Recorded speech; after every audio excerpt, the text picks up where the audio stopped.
কবি জীবনানন্দ দাশের শ্রেষ্ঠ প্রেমের কবিতা বনলতা সেন আবৃত্তি করে শোনানোর ক্ষুদ্র প্রচেষ্টা আমার। হাজার বছর ধরে আমি পথ হাঁটিতেছি পৃথিবীর পথে, সিংহল সমুদ্র থেকে নিশীথের অন্ধকারে মালয় সাগরে। অনেক ঘুরেছি আমি বিম্বিসার অশোকের ধূসর জগতে, সেখানে ছিলাম আমি আরও দূর অন্ধকারে বিদর্ভ নগরে।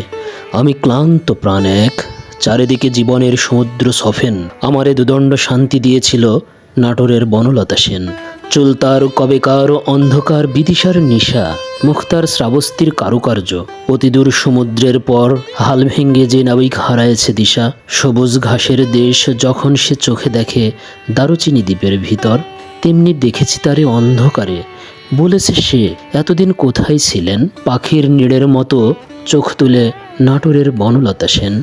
সমস্ত দিনের শেষে শিশিরের শব্দের মতন সন্ধ্যা আসে, ডানার রৌদ্রের গন্ধ মুছে ফেলে চিল। পৃথিবীর সব রং নিভে গেলে পাণ্ডুলিপি করে আয়োজন, তখন গল্পের তরে জোনাকির রঙে ঝিলমিল। সব পাখি ঘরে আসে, সব নদী ফুরায় এ জীবনের সব লেনদেন। থাকে শুধু অন্ধকার, মুখোমুখি বসিবার বনলতা সেন।